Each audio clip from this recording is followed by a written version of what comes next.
اگر گندم وفاقی حکومت نے گندم کا ریٹ مقرر کیا تھا اور اس پہ خریداری کی گئی ہے اور فلور ملوں کو اسی کنٹرول ریٹ کے اوپر گندم دی جا رہی ہے، پھر آج فلور ملیں یا جو سٹاکسٹ ہیں وہ ریٹ کیوں بڑھا رہے ہیں؟ آج آٹا عوام کی پہنچ سے دور کیوں نکلتا جا رہا ہے؟ اس کو کنٹرول کرنا ہے صوبائی حکومتوں نے اور ضلعی حکومتوں نے، جو کہ ان کا کردار ہمیں نظر نہیں آ رہا کہ وہ اپنا یہ کردار ادا کر رہی ہیں، اور پرائس کنٹرول کمیٹیاں فعال ہمیں نظر نہیں آ رہی۔ دیکھیں لاہور کے اندر اگر میں بات کرتا ہوں تو ہر دکاندار کا اپنا ریٹ ہے، ہر مل کا اپنا ریٹ ہے۔ مجھے لاہور کے اندر جو ان کی پرائس کنٹرول کے حوالے سے جو مینجمنٹ ہے، مجھے لاہور میں نظر نہیں آ رہی۔ مجھے یہ نظر آ رہا ہے کہ لاہور کی تمام ضلعی انتظامیہ وہ سوئی ہوئی ہے، انہیں اس چیز سے کوئی غرض نہیں ہے کہ عوام کو کون سی چیز کس ریٹ پہ مل رہی ہے۔ اسی طرح اب پورے صوبے کی ذمہ داری ظاہر ہے حکومت پنجاب کی آ جاتی ہے جس طرح باقی صوبوں میں ہے۔ لہٰذا حکومت کو اگر وزیر اعلیٰ صاحب کو آج پتہ چلا ہے تو میں سمجھتا ہوں کہ چلیں آج پتہ چل گیا ہے تو آج ہی کم از کم عمل درآمد کریں، اور جہاں پہ لوگ تکلیف میں مبتلا ہیں، ان کو مہنگائی کا سامنا ہے، آج ہی وہاں پہ کنٹرول کر لیں۔ اپنے جو ڈی سیز آپ نے لگائے ہوئے ہیں اضلاع کے اندر، ان سے پوچھے تو صحیح نا کہ وہ کیا کر رہے ہیں۔ 2-2 کروڑ کی گاڑیاں ان ڈی سیز کو دی ہوئی ہیں، 2-2 کروڑ کی گاڑیاں اے سیز کو دی ہوئی ہیں، وہ اپنے ہیٹر اور ایئر کنڈیشن والے کمروں اور گاڑیوں سے نکلنے کو تیار نہیں ہے، جو جا کے کسی دکاندار سے یا کسی مل سے پوچھ سکیں کہ آپ لوگوں کو اتنے مہنگے داموں کیوں چیزیں ہیں، اور آپ جو سٹاکسٹ ہیں ان کے جو سٹاک ہیں آپ وہ کیوں نہیں پکڑ رہے تاکہ یہ مہنگائی کے اوپر ایک کنٹرول کیا جا سکے۔ دیکھیں ایک تو مہنگائی ہوتی ہے جو اوورآل، اگر ہم ڈالر کی دیکھیں بات کرتے ہیں تو ڈالر کنٹرول ریٹ پہ آپ انٹر بینک ریٹ ہے اس کا 227 روپے، لیکن دوسری طرف مارکیٹ میں 265-70 کے درمیان بک رہا ہے۔ کل آپ نے دیکھا ہوگا جو کمرشل بینک ہیں انہوں نے جو ہمارا کریڈٹ کارڈ کی خریداری ہے اس کے اوپر بھی ڈالر انہوں نے کہا جی ہم جو ریسیو کریں گے، جو آپ سے ریکوری کریں گے وہ مارکیٹ ریٹ پہ کریں گے۔ آپ انٹر بینک ریٹ پہ کیوں نہیں کر رہے 227 پہ، آپ 260 روپے یا 265 روپے کیوں عوام سے چارج کر رہے ہیں؟ یہ بھی حکومت کو پوچھنے کی ضرورت ہے، کیونکہ مہنگائی کی بہت ساری وجوہات ہیں جن کے اوپر مجھے تو کوئی بھی حکومت اس طرح عمل درآمد کرتی ہوئی نظر نہیں آ رہی۔ لیکن اسی طرح میں لاہور کی بات کر رہا ہوں، مجھے لاہور کے اندر جو ڈسٹرکٹ مینجمنٹ ہے مجھے تو بالکل ناکام اور سوئی ہوئی نظر آ رہی ہے یہاں پہ۔ آپ صرف لاہور شہر کی بات کر رہے ہیں اور باقی شہروں میں بھی یقیناً یہ صورتحال ہوگی، کیونکہ لاہور لائم لائٹ میں ہے، آبادی بھی زیادہ ہے، یہاں پہ بہتر مینجمنٹ ہونی چاہیے۔ نیاز علی صاحب آپ کو سر انوالو کر لیتے ہیں، فرمائیے گا کے پی کے کی صورتحال وہاں پہ کیا حکومت کی ترجیح میں نہیں ہے کہ پرائس کنٹرول میکنزم کو ایکٹیویٹ کر کے اور بہتر کیا جا سکے، یا پھر معاملہ کچھ اور ہے؟ بہت شکریہ۔ اس وقت میں پشاور اور جو خیبر پختونخوا کی دیگر اضلاع سچویشن تھوڑی سی آپ کی گوش گزار کرنا چاہ رہا ہوں۔ یہاں پر اس وقت پشاور میں جو آٹے کی 20 کلو کا تیلا ہے وہ تقریباً 2900 سے لے کر 3000 تک 20 کلو آٹے کا تیلا ہے، اور اگر ہم اس کو شانگلہ، چھترال اور جنوبی اضلاع کی طرف لے کے جائیں تو وہاں پر تقریباً اس کی قیمت 3400 روپے اور 3500 روپے تک پہنچ گئی ہے، کیونکہ وہاں پر اس کی کاسٹ پھر بڑھ جاتی ہے۔ ٹھیک، اس وقت صرف پشاور میں اسسٹنٹ کمشنر کی تعداد جو ہے وہ 16 ہے، ایک ڈپٹی کمشنر ہے۔ اس کے علاوہ اب مجموعی طور پر تمام اضلاع میں اسی طرح کے اسسٹنٹ کمشنر ہے، اور 18ویں ترمیم کے تحت یہ صوبائی حکومت کی ذمہ داری ہے، لیکن صوبائی حکومت اپنی ذمہ داری کو نبھانے کے بجائے تمام تر ملبہ جو ہے وفاق کے ذمہ ڈالی کی کوشش کرتی ہے۔ صحیح۔ یہاں پر یہ بھی بتا دیں کہ خیبر پختونخوا جس کی بنیادی ضرورت 48 لاکھ میٹرک ٹن ہے، اور خیبر پختونخوا صرف 12 سے 13 لاکھ میٹرک ٹن گندم پیدا کر رہا ہے، اس کے باوجود خیبر پختونخوا کو 36 لاکھ میٹرک ٹن گندم یا آٹے کی ضرورت ہوتی ہے، اور اس کا سب سے زیادہ انحصار پنجاب پر ہوتا ہے۔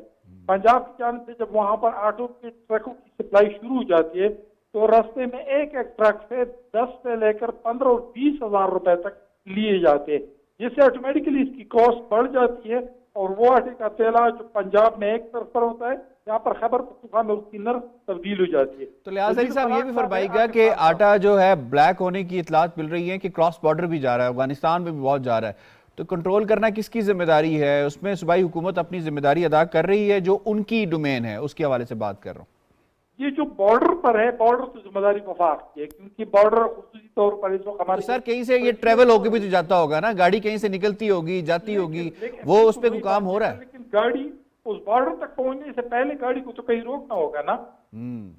فار ایگزامپل تورخم کی چیک پوائنٹ، تورخم کے چیک پوائنٹ سے پہلے لنڈی کوتل کی بھی ایک چیک پوائنٹ آتی ہے نا، وہاں پر اس کو کیوں نہیں روکا جاتا؟ اب خیبر پختونخوا کی جو آٹے کی سپلائی ہے وہاں کیسے کی جاتی ہے؟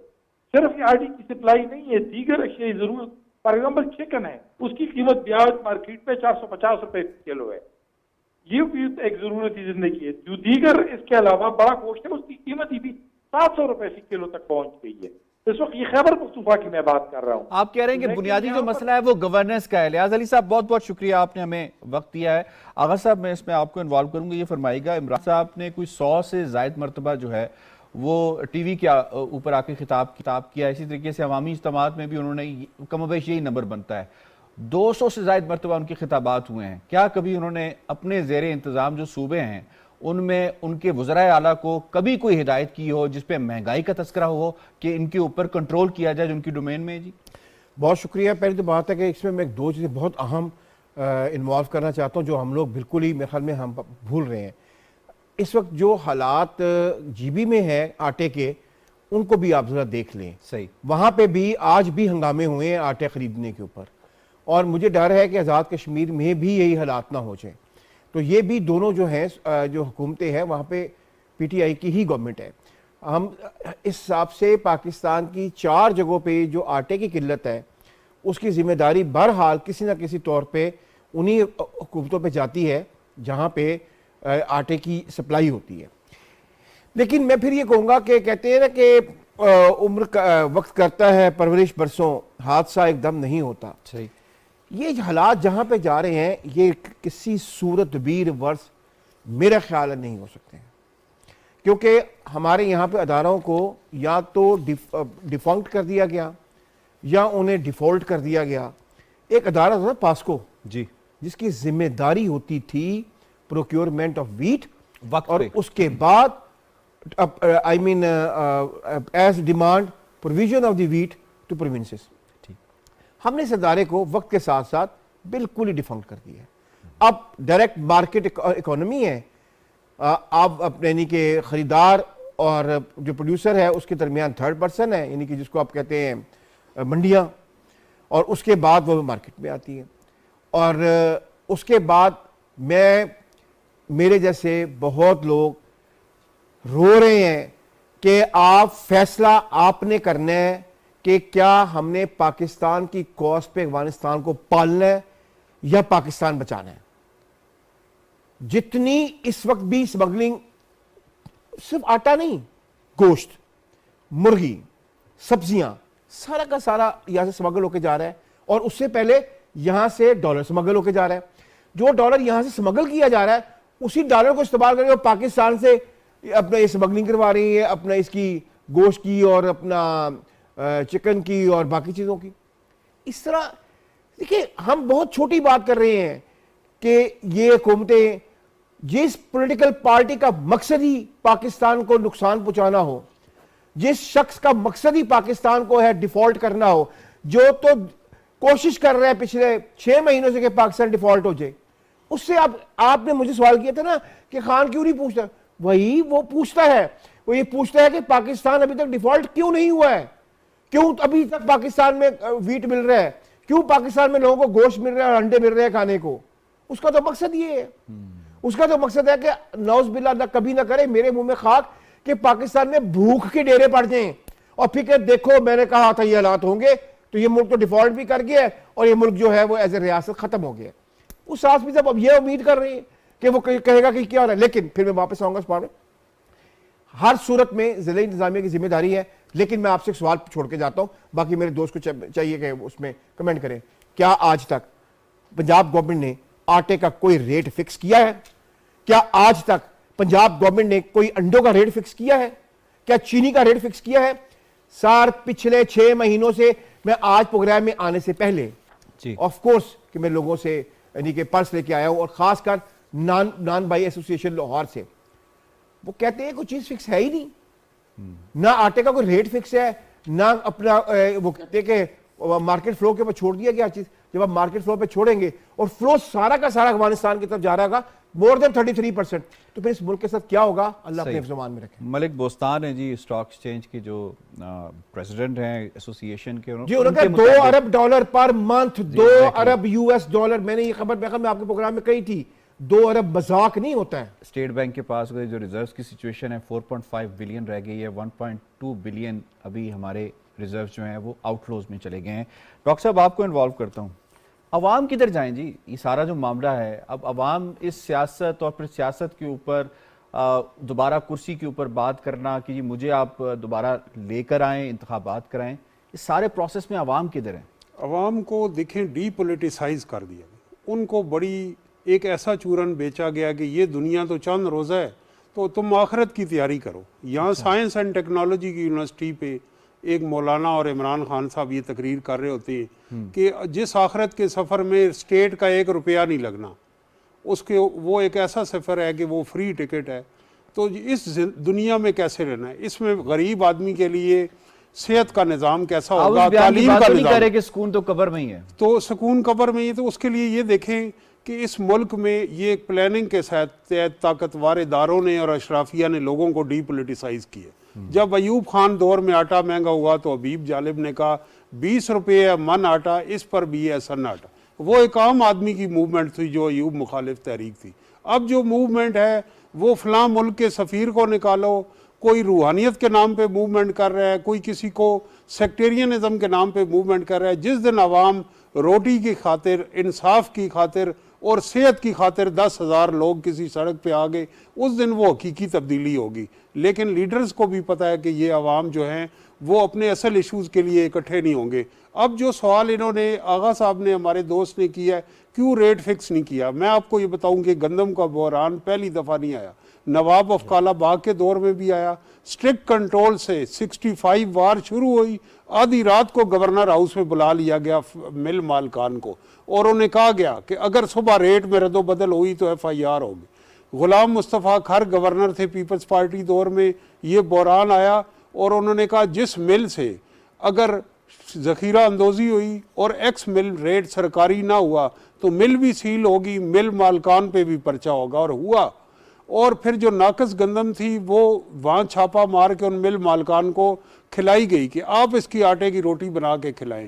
تو بات یہ ہے کہ دیکھیں جو میکینزم ہے وہ ہے کیا.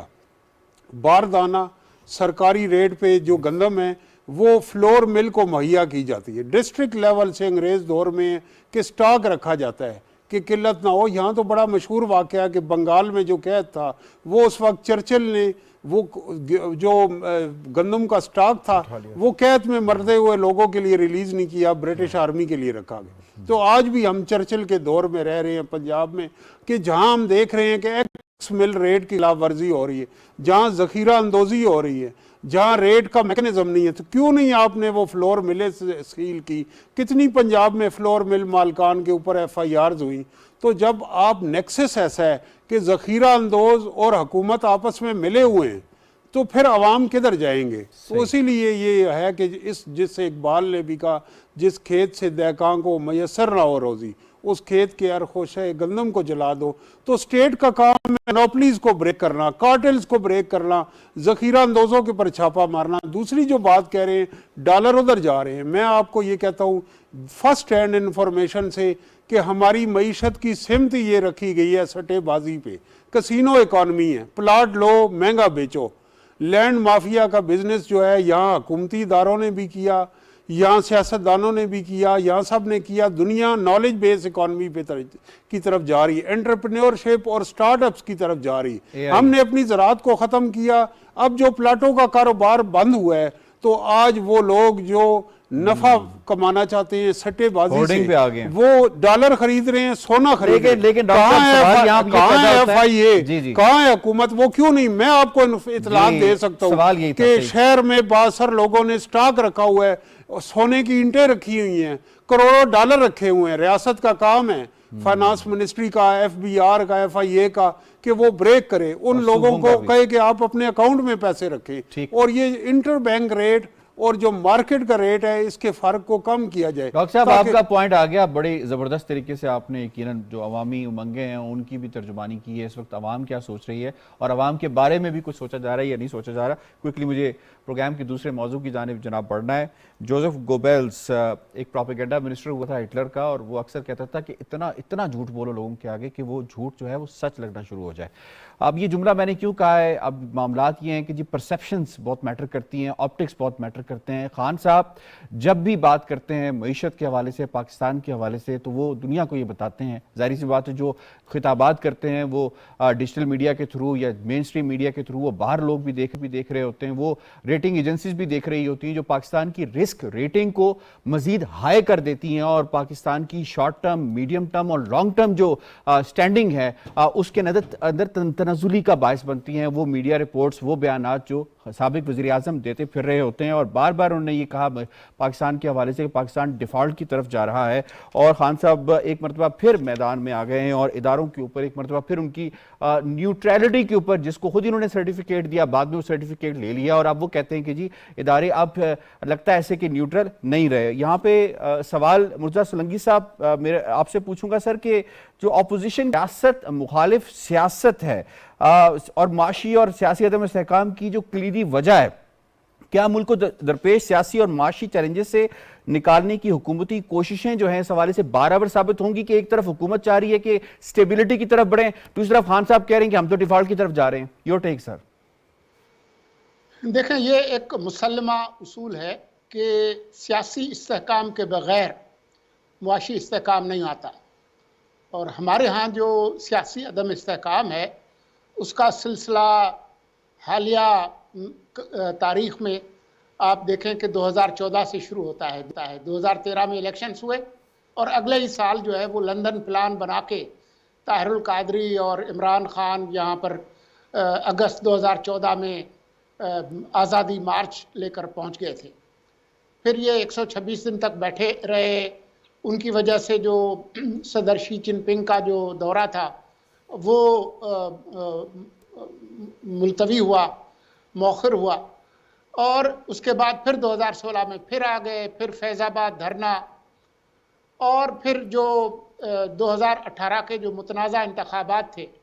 تو یہ ایک سلسلہ ہے جو سیاسی انجینئرنگ کا، اس کے نتیجے میں ایک عدم استحکام پیدا ہوا۔ پھر 2018 میں جب عمران خان اس انتہائی متنازع الیکشن کے باوجود وزیر اعظم بنائے گئے، تو اسی سیاسی استحکام کو برقرار رکھنے کے لیے جو اس وقت جو اپوزیشن تھی، انہوں نے کہا کہ چلیں جیسا بھی الیکشن ہوا ہم احتجاجی طور پر پارلیمان میں آ کر بیٹھتے ہیں اور آپ کے ساتھ ایک چارٹر آف اکانومی کرنے کے لیے تیار ہیں۔ بالکل۔ لیکن بجائے یہ کرنے کے اس حکومت نے جو عمران خان کی تھی، انہوں نے حکومت کا کردار ادا کرنے کی بجائے اپوزیشن بننا پسند کیا، اور اس کے نتیجے میں جیل بھر دیے سیاستدانوں کو، نقادوں کو، صحافیوں کو، اور اس کے نتیجے میں خود ہی اپنی حکومت کو عدم استحکام کا شکار کیا۔ پھر جس طرح سے انہوں نے اکتوبر 2021 میں جس طریقے سے ریاستی اداروں کے ساتھ چھیڑ چھاڑ کی، اس کے نتیجے میں جو اپوزیشن تھی اس کو اور مزید موقع ملا، اور پھر یہ ہوا عدم اعتماد کی تحریک کامیاب ہوئی۔ تو اس کے بعد جب سے نکلے ہیں خان صاحب، آپ دیکھیں کہ وہ سڑک پر ہیں اور انہوں نے تمام تر کوشش کی ہے ملک کو عدم استحکام کا شکار کرنے کی اور دیوالیہ پن کی۔ یہاں تک کہ ان کے جو سابق وزیر خزانہ ہے، انہوں نے 2 صوبائی وزرائے خزانہ کو لکھا کہ آپ IMF سے کہیں کہ ہم اس ایگریمنٹ کو نہیں مانیں گے اور نہیں عمل درآمد کریں گے۔ تو کوئی کسر انہوں نے چھوڑی نہیں ہے۔ تو اس وقت جو آپ کو معاشی عدم استحکام نظر آ رہا ہے، ایک تو جو 3.5 سال کی جو پالیسیز تھی وہ تھی، لیکن جو سیاسی عدم استحکام ہے اس کا بھی ایک دخل ہے۔ تو جب تک جو سیاستدان ہیں ان کو اس بات کی سمجھ نہیں آتی، تب تک جو ہے وہ یہ ملک اس طرح کے جو معاملات ہیں اس کا شکار رہے گا۔ شنیلا عمار صاحبہ، خان صاحب جس درخت پر بیٹھے ہیں اسی کی شاخ کاٹنے کی کوشش کر رہے ہیں بار بار۔ دیکھیں، خان صاحب کا جو فیکٹر ہماری سیاست میں داخل ہوا ہے، اس کا ایک ہی مقصد ہے کہ نہ سیاسی طور پہ اس ملک میں استحکام ہے، نہ معاشی طور پہ اس ملک کے اندر استحکام ہے۔ اگر وہ حکومت میں ہوں گے تو تب بھی وہ الزامات کی سیاست لگاتے رہیں گے، اپوزیشن کے خلاف مقدمات بناتے رہیں گے، اور اپنے ارد گرد بیٹھے ہوئے لوگوں کو نوازتے رہیں گے۔ اور وہ سب سے زیادہ لوگ اپنے مخالفین پہ الزام لگاتے تھے کرپشن کا، لیکن ٹرانسپیرنسی انٹرنیشنل کی رپورٹ دیکھ لیں تو ان کے دور میں کرپشن سب سے زیادہ بڑھ گئی۔ آج بھی 2 دن پہلے بھی جو فواد چودھری تھے وہ ایک انٹرنیشنل میڈیا کو انٹرویو دیتے ہوئے کہہ رہے کہ جی عدلیہ کی وجہ سے کرپشن بڑھی. تو کبھی اسٹیبلشمنٹ نے ان کو حکومت نہیں کرنے دی، پھر کبھی عدلیہ نے حکومت نہیں کرنے دی، کبھی ان کو اپوزیشن نے حکومت نہیں کرنے دی. یعنی کہ عمران خان صاحب وہ خاتون ہیں کہ جب وہ ساس بنی، جب وہ بہو تھی تو ساس اچھی نہیں ملی، اور جب وہ ساس بنی تو بہو اچھی نہیں ملی. میں چونکہ خود خاتون ہوں تو ایسی مثالیں دوں گی ان کے لیے. جی جی، تو دلچسپ مثالیں ہوتی ہیں آپ کی. خان صاحب کا آج کا رولا بنے یہی ہوا ہے کہ اسٹیبلشمنٹ جو ان کا ہر طرح سے ساتھ دیتی رہی، ان کے لیے بندے مینج کرتی رہی، ان کو حکومت بنا کے دی، باہر بیرون ملک سے ان کو قرضے لا کے دیے، وہ ان کو آج بری ہو گئی ہے کہ وہ جی وہ مجھے حکومت نہیں کرنے دے رہی تھی. عدلیہ نے ان کو ہر طرح سے ریلیف دیا، ان کے کسی ممبر کے اوپر کرپشن کا کوئی کیس نہیں چلا، جب کیس چلتا تھا ان کو ریلیف ملتا تھا. آپ دیکھیں کہ ان کے ڈپٹی سپیکر جو ہیں وہ اس وقت سٹے کے اوپر بیٹھے رہے ہیں، قاسم سوری صاحب. اس سے پہلے غلام سرور جو تھے وہ بھی سٹے کے اوپر جو تھے منسٹر بنے رہے ہیں. بی آر ٹی کی تحقیقات روک دی گئی، مالن جبا کی تحقیقات، یہ سارا کہاں سے ان کو ریلیف ملتا رہا. خان صاحب جو تھے، دیکھیں خان صاحب نے تو ابھی تک وہ چیزیں برداشت بھی نہیں کی ہیں جو دوسرے سیاستدانوں نے دیکھی تھی. ان کو عدلیہ سے فوراً ریلیف ملتا رہا، ضمانتیں ملتی رہیں. یہ ابھی ایک دن کے لیے بھی یہ جیل میں نہیں گئے ہیں، اور اسی چیز کے ڈر سے یہ اس وقت پنجاب میں بیٹھے ہوئے کہ میری وہاں پہ حکومت ہے، میں کبھی اسلام آباد میں ہوں تو مجھے گرفتار نہ کر لی. ظاہر ہے کیسز کھلے ہوئے ہیں. اب تو سنا ہے استعفے بھی نہیں دے رہے، اور اس کے بعد پھر عدم اعتماد کا جو ووٹ ہے وہ بھی نہیں کر رہے. دیکھیں استعفے مسئلہ یہ ہے کہ ان کی اپنی پارٹی کے جو لوگ ہیں وہ استعفے دینے کے لیے تیار نہیں ہیں، اور جو پرویز الہی ہے انہوں نے بھی اب ان کو کہہ دیا کہ میں نے اعتماد کا ووٹ نہیں لینا ہے. وہ کہہ تو یہی رہے ہیں کہ میں چونکہ جو گورنر ہیں اگر ہم اعتماد کا ووٹ لیں گے تو اس کے اقدام کو ہم ویلیڈیٹ کر دیں گے. لیکن اصل میں ایشو شریلا عمار صاحب آپ کا پوائنٹ آگے، اگر آپ مجھے اجازت دیں تو میں اعظم چودھری صاحب کو بھی اس میں انوالو کر لیتا ہوں. جناب اعظم چودھری صاحب، جس طرح سے خان صاحب اس سارے معاملے کو پلے کر رہے ہیں، اب بڑا چیلنج حکومت کے سامنے معیشت ہے یا خان صاحب کی وہ پرسیپشنز یا مس پرسیپشنز جو وہ کریٹ کر رہے ہیں کہ اس کو پہلے ہم نے ٹھیک کرنا ہے اور اس کے بعد پھر معیشت کو کرنا ہے. اب حکومت کے سامنے تو ٹو فولڈ اس وقت جو ہے وہ چیلنجز ہے. Don't you agree with this?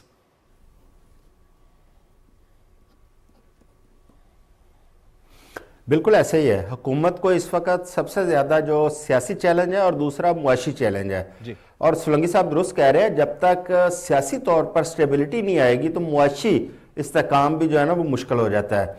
اب دیکھیں یہ ریاست کی کاسٹ پہ سیاست نہیں کی جا سکتی. اگر ریاست ہے تو سیاست ہے. اس پہ ہم بڑی دفعہ بحث کر چکے ہیں کہ خان صاحب کو اب یہ سمجھنے کی ضرورت ہے کہ اگر انہوں نے سیاست کرنی ہے تو ریاست کو مستحکم کرنے کے لیے وہ اپنا کردار ادا کریں، نہ کہ ریاست کی کمزوری بنے، کمزوری کا باعث بنے. دیکھیں اس پہ میں بارہا یہ بات ریکویسٹ کر چکا ہوں کہ خان صاحب جو سیاست کر رہے ہیں اس کے اوپر حکومت کی جانب سے جو بار بار دعوت دی جاتی ہے کہ ہم مساق معیشت کرنا چاہتے ہیں، میں یہ اس پہ درخواست کر چکا ہوں. آج پھر آپ کے وساطت سے یہ کر رہا ہوں کہ حکومت کو چاہیے کہ فوری طور پر اے پی سی بلا لی جائے، آل پارٹیز کانفرنس کے اندر پی ٹی آئی کو دعوت دی جائے. اگر تو پی ٹی آئی اس دعوت میں آ جائے گی معاشی استحکام کی خاطر، ملک کی خاطر، تو میں سمجھتا ہوں کہ چلے ملک کے لیے بہتر ہوگا، سسٹم آگے چلے گا، تھوڑا سا سیاسی اور معاشی استحکام پیدا ہوگا. اگر پی ٹی آئی نہیں آتی اس میں تو پی ٹی آئی ایکسپوز ہو جائے گی. اب اس پہ ٹائم ضائع کرنے کی ضرورت نہیں ہے، ورنہ اگر اس طرح ان کو نہیں بلایا جاتا اور اس کو حکومت کو باقاعدہ دن، تاریخ اور وقت طے کر کے، جگہ طے کر کے ان کو دعوت دے دینی چاہیے، تاکہ اگر نہیں آتے تو قوم کے سامنے حقیقت آ جائے. لیکن اگر وہ آ جاتے ہیں تو کم از کم جو معاشی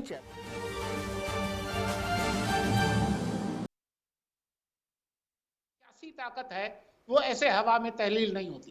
جی ٹھیک ہے. شریلا صاحبہ یہ فرمائے گا کہ وہ تو پہنچ چکے ہیں لاہور ہائی کورٹ اور انہوں نے اس فیصلے کو چیلنج بھی کیا ہو. یہ فرمائے گا کہ ابھی الیکشن کمیشن جو ہے اس کے زیر انتظام جو انتخابات ہوتے ہیں اس کے اوپر بھی انگلیاں بھی اٹھاتے ہیں. اب وہ ایک اتھارٹی تو ہے، ایک باڈی تو ہے، فیصلہ بھی دے سکتی ہے. تو کیا امر مانے خان صاحب مانتے کیوں نہیں ہے اس کو؟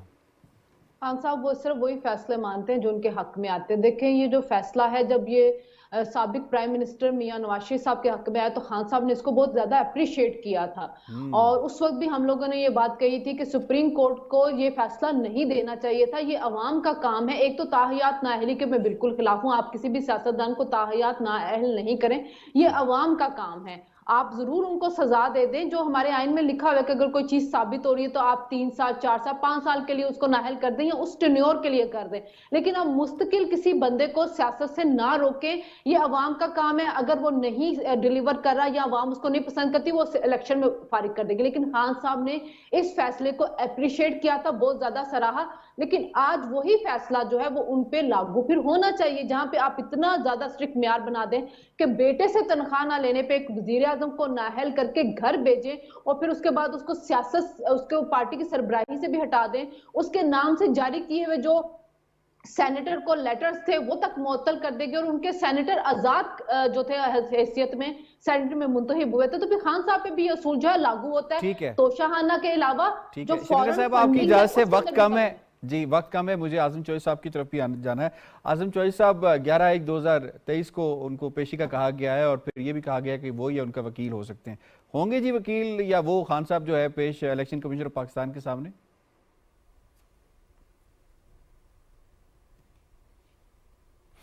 دیکھیں، ہمیں خاصے مہینے ہو گئے ہمیں الیکشن کمیشن اور توشاخانہ پہ بحث کرتے ہوئے، لیکن اس کا حاصل وصول کیا ہے؟